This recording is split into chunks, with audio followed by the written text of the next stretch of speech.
जय हिंद दोस्तों, आपका स्वागत है हमारे चैनल रिजल्ट मास्टर में। तो दोस्तों, आगामी जो 70 बीपीएससी का पीटी एग्ज़ाम होना है उसमें जो साइंस पोर्शन है जिससे कि 30 से 32 क्वेश्चन देखने को मिलता है, तो इसका बहुत ही महत्वपूर्ण वेटेज रहने वाला है इस पीटी एग्ज़ाम में। तो अगर आप इस साइंस पोर्शन को कंप्लीट करते हैं तो आपका रिजल्ट बेहतर रहने वाला है। तो इसी टॉपिक से रिलेटेड जो भी आपकी समस्याएं हैं, साइंस से रिलेटेड जो भी आपकी समस्याएं हैं, सभी समस्याओं को दूर करने के लिए आज हमारे साथ संजीव सर हैं, जो कि साइंस के बेस्ट फैकल्टी है पटना में और साइंस पढ़ाते हैं। ठीक है, तो जो भी समस्याएँ होंगी सभी का अभी जो भी निचोड़ हैं सर आपके सामने रखने वाले हैं। तो हमारे वीडियो में लास्ट तक बने रहें। अगर हमारे चैनल को सब्सक्राइब नहीं किए तो सबसे पहले जाकर के हमारे चैनल को आप सब्सक्राइब जरूर कर लें। सर, सबसे पहले आपका स्वागत है हमारे चैनल रिजल्ट मास्टर में। धन्यवाद सर, जैसे देखा गया कि प्रीवियस पैटर्न को ही आप देख लीजिए कि साइंस से बहुत सारा क्वेश्चन पूछा जाता है। तो साइंस के लिए सर सबसे बेस्ट सोर्स क्या होना चाहिए? स्टूडेंट का पहला क्वेश्चन। देखिए, सोर्स से पहले हम आपको एक बात और बताना चाहूँगा कि जो पैटर्न जो चेंज हुआ है 67 के बाद से 68 और 69 को, विद्यार्थी को इस चीज़ों को थोड़ा सा इस पर चिंतन मनन करना होगा, खास करके सफलता के लिए। क्योंकि 68 और 69 बीपीएससी में क्वेश्चंस को थोड़ा सा मॉडरेट किया गया है। अब सवाल है कि स्टूडेंट बनाए तो बनाए कैसे? तो बनाने के लिए इनको दो चीज़ पर इस बार काम करना पड़ेगा। एक तो पहली बात कि 70% इनको ध्यान देना पड़ेगा 68 और 69 बीपीएससी पे, उसके क्वेश्चंस पे, और 30% इनको देखना पड़ेगा 68 से पहले जो एग्जामिनेशन हुई है उसकी भी। क्योंकि बीपीएससी कहती है कि 4 कदम आगे चलो तो 2 कदम पीछे भी चलो, ये केवल आगे चलने के बारे में नहीं कहती है। इसके लिए जहाँ तक आपने सोर्स का जिक्र किया, तो सोर्स का मेरा सीधा फार्मूला है। सोर्स का सबसे पहला फार्मूला ये है कि NCERT। अब ये NCERT कहने का मतलब सभी कह देते हैं भाई NCERT, लेकिन हम लोगों का एक अपना अलग ट्रेंडिंग है इसका NCERT के पीछे। NCERT में बहुत कुछ बोरिंग लगता है, हम लोग उसको क्या करते हैं, इंटरेस्टिंग बना करके और वस्तु स्थिति को विद्यार्थियों के सामने परोस देते हैं। तो पहली बात कि NCERT है। अब NCERT कहाँ से कहाँ तक? तो 6 to 10 तक का NCERT है, जिसमें कि 8 क्लास का जो साइंस है, 9-10 का जो साइंस है, ऐसा नहीं है कि 6-7 नहीं पढ़ना है, 6-7 भी पढ़ना है, लेकिन 8-9-10 और भी बहुत महत्वपूर्ण योगदान रखता है। और मैं ये कहूँगा कि साइंस में विद्यार्थी केमिस्ट्री, फिजिक्स और बायोलॉजी पर काम करें, ना कि फिजिक्स केमिस्ट्री बायोलॉजी या बायोलॉजी केमिस्ट्री फिजिक्स इस तरीके से, और बायोलॉजी फोबिया ना बने। क्योंकि बीपीएससी अब ये साबित कर दिया है कि मेरे लिए तीनों महत्वपूर्ण है, और ये तीनों में से तकरीबन एवरेज क्वेश्चन 30 से 32 क्वेश्चन मिलाकर के टोटल पूछे जाते हैं। 10-12 का रेशियो रहता है। अब सवाल है कि इसमें विद्यार्थी करें तो करें कैसे? एक तो पहली बात, हम लोगों के इंस्टीट्यूशंस में इस चीज़ों को लेकर के मैं संजीव सर साइंस को एक कम से कम इस समय में इसके स्मार्ट तरीके से विद्यार्थी को सामने रखते हैं, और विद्यार्थियों को सीधा कहते हैं कि बाबू आप जाकर के क्वेश्चन बनाइए। प्रीवियस जो भी क्वेश्चंस पूछा रहा है, चाहे पैटर्न बदलने से पहले या पैटर्न बदलने के बाद, ये आपको 70% क्वेश्चन आपको मेरे से पढ़ा हुआ क्वेश्चन लड़ रहा है कि नहीं लड़ रहा है। क्योंकि हम लोग 2 तरह का एनर्जी प्रोवाइड करते हैं विद्यार्थी को। एक एनर्जी जो डायरेक्ट होता है और एक होता है हिडन एनर्जी। तो हिडन एनर्जी भी देते हैं ताकि विद्यार्थी को उस 4 ऑप्शन में क्लिक कर जाए। और एक और लास्ट बात बताता हूँ कि उसके अलावा वो सेट लगाना ना भूलें। सेट में कौन सा?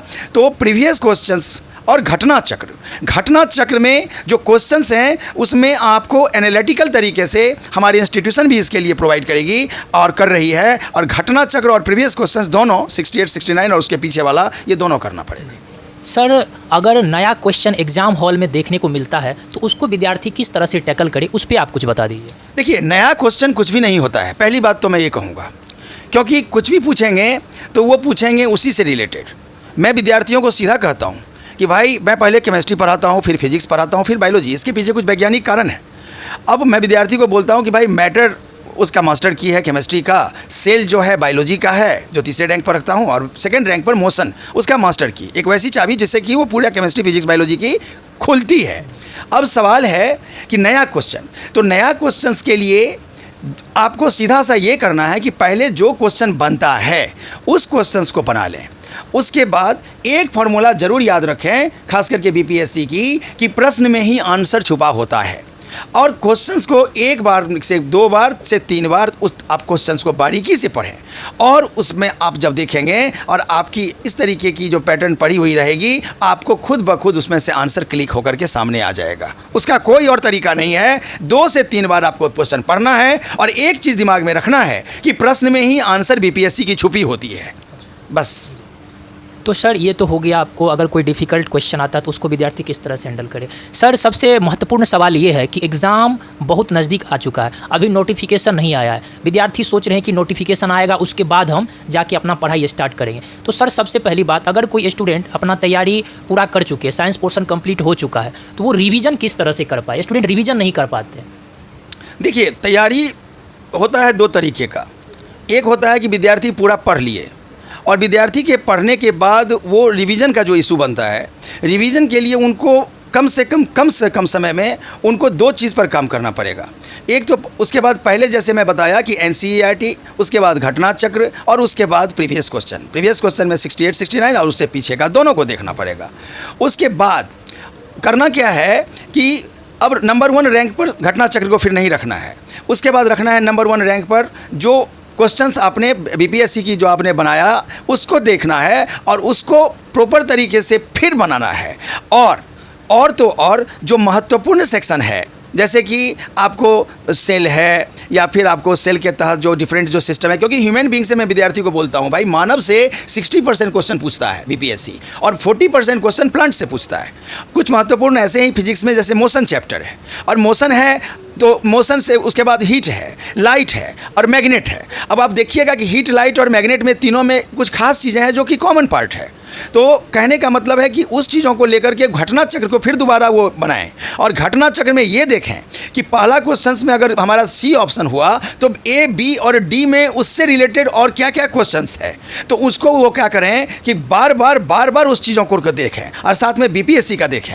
तो कुल मिलाकर के इसको आपको करना ही पड़ेगा। इसके अलावे हमारे इंस्टीट्यूशंस में एक प्लानिंग ये वॉरियर बैच तो चल ही रही है, वॉरियर बैच के अलावे एक ऐसा बैच अभी लॉन्च होने जा रही है जिसमें मैराथन टाइप रहेगा कि 6 से 7 घंटा में बर्निंग टाइप से आपको साइंस खत्म, हिस्ट्री खत्म, इस तरीके से आपको चलेगा। क्योंकि आपको पता है कि साइंस एक डिसाइडिंग फैक्टर है, अगर साइंस गड़बड़ाएगा तो रिजल्ट थोड़ी सी कंडीशन। तो विद्यार्थी जो अभी भी तैयारी नहीं शुरू किए हैं, अभी भी अगर करेंगे, और हम लोग जिस तरीके का एक युद्ध स्तर पर काम कर रहे हैं, इसमें उनको हमारी गारंटी तो नहीं रहेगी, क्योंकि गारंटी किसी भी चीज़ में नहीं होती है, लेकिन इतनी ज़रूर मैं विश्वास दिलाऊंगा कि विद्यार्थी को वो हर्डल नहीं रहेगा साइंस, जिसमें कि विद्यार्थी कम क्वेश्चन बनाएंगे। बिल्कुल।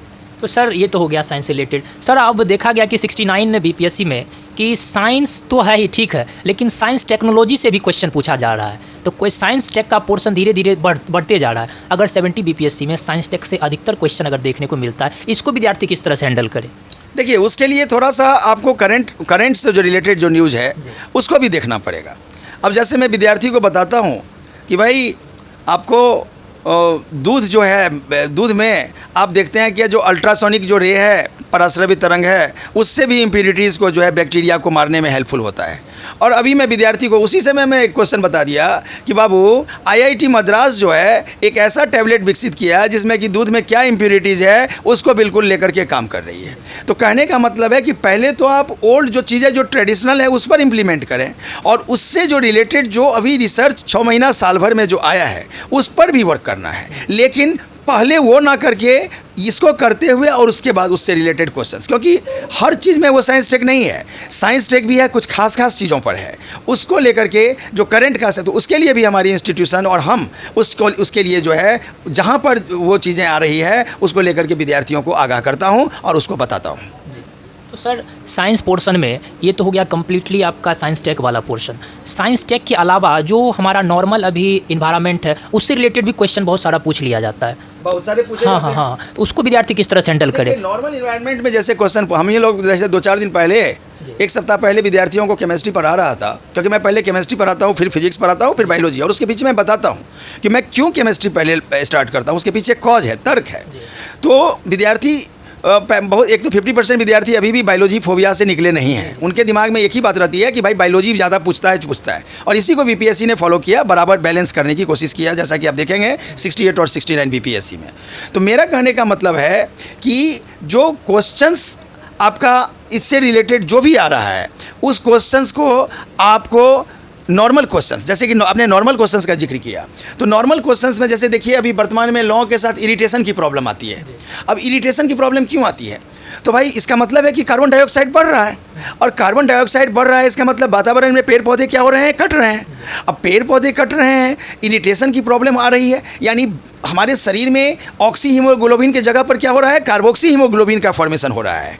तो कुल मिलाकर के इस चीज़ों पर हमको, क्योंकि ये इन्वायरमेंटल से रिलेटेड क्वेश्चंस आते हैं, या फिर आपको जैसे कि क्वेश्चंस आ जाते हैं कि भाई मतलब जो कार्बन मोनोऑक्साइड है, कार्बन डाइऑक्साइड है, इसके पीछे का क्या तर्क है, या वेल्डिंग वगैरह से रिलेटेड आ जाते हैं। तो बीपीएससी आज के डेट में वन लाइनर पे बिलीव नहीं करती है। बीपीएससी ये देखती है कि स्टूडेंट अगर कोई क्वेश्चन जान रहा है तो उसके पीछे उसका तर्क क्या है। अगर जैसे मैं अभी बोला कि कार्बन की इरिटेशन की प्रॉब्लम आती है, तो इरिटेशन का प्रॉब्लम का मेन कॉज क्या है, तो हम पैरम आईएएस में इस चीज़ों को लेकर के रिवॉल्यूशनरी एक्शन चल रही है, क्रांतिकारी कदम चल रही है कि हम लोग सबसे पहले क्यों का कारण ढूंढते हैं और क्यों क्यों क्यों उसके पीछे का तर्क देते हैं, और ताकि एक क्वेश्चन से हमारा 3 क्वेश्चन डेवलप हो, जिसके लिए कि अभी बहुत जल्दी घटना चक्र पर हम लोग एक ऐसा मतलब आपको डायरेक्टली विद्यार्थी जो बिल्कुल जीरो हैं लेकिन वो भी कम से कम 70% प्लस क्वेश्चन बनाएंगे, उनको मैं ऐसा आपको मतलब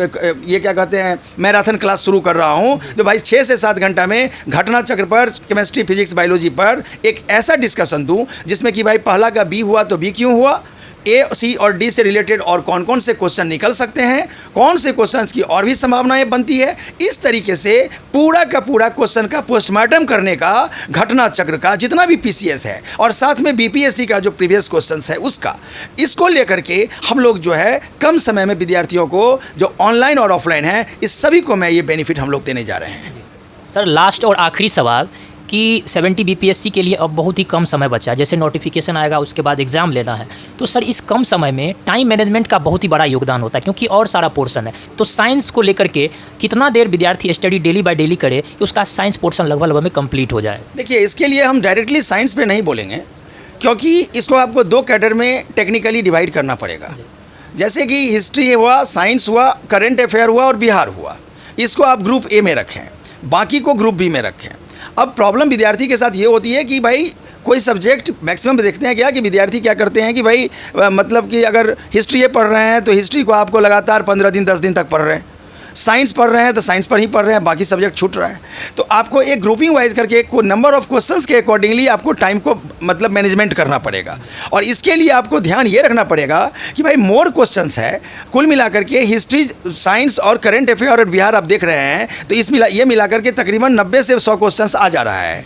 तो साइंस, चूँकि मैं एक साइंस का फैकल्टी हूँ, तो मेरा कहना है कि आपके पास जो भी हम लोग इंस्टीट्यूशंस में जो प्रोवाइड कर रहे हैं, प्लस जो भी ऑनलाइन से जुड़े हुए हैं या जो भी विद्यार्थी अभी सोच रहे हैं कि हम तैयारी करें, तो कम समय है ज़रूर, लेकिन अभी भी जंग को जीता जा सकता है। और इसके लिए क्या करना पड़ेगा कि आपको रेगुलर, आपको कम से कम जिससे ज़्यादा क्वेश्चन आ रहा है तो आप कम से कम उसके अकॉर्डिंगली आप टाइम 1.5 से 2 घंटे आप साइंस पर रेगुलर दें। ये चीज़ों को ध्यान रखना पड़ेगा, प्लस साथ में क्वेश्चंस का भी फीडबैक लें, और क्वेश्चंस को बनाने के दौरान ये भी देखें कि भाई अगर ये आंसर आ गया तो इसके अलावे हम, जैसा कि आपको पहले भी बता दिए कि हम लोग ये काम करने जा रहे हैं, तो विद्यार्थी अपनी ज्ञानेंद्रियों को खोल करके रखें। ये चीज़ हो रही है। तो दोस्तों, बीपीएससी एग्ज़ाम से रिलेटेड साइंस पोर्शन से जो भी आपकी कठिनाई आपके सामने आ रही थी, अगर आप सर के द्वारा बोले गए इन जो भी स्टेप्स हैं उनको अगर आप फॉलो करते हैं तो निश्चित ही आपकी जो भी कठिनाई है वो दूर हो जाएगी। लेकिन आपको बशर्ते इनको फॉलो करना है। जैसे जैसे सर बोले हैं पेन पेपर ले करके उसको नोट डाउन कर ले, उसके बाद उसी स्टेप को आपको फॉलो करना, वैसे ही अपने तैयारी को नया मोड़ देना है, तो निश्चित आपको सफलता मिलने वाली है। तो कंप्लीट सॉल्यूशन में इस वीडियो में आपको जो भी चीज़ बताया गया है उन चीज़ को अपने दोस्तों को भी आप इस वीडियो के माध्यम से शेयर करें, और हमारे चैनल को आप सबसे पहले जा करके सब्सक्राइब जरूर कर लें, और कमेंट बॉक्स में आप कमेंट करें कि आपको किस तरह का कठिनाई आ रहा है, क्या परेशानी का सामना करना पड़ रहा है, साइंस से रिलेटेड और अदर सब्जेक्ट से रिलेटेड भी आप उसमें कमेंट कर सकते हैं। धन्यवाद।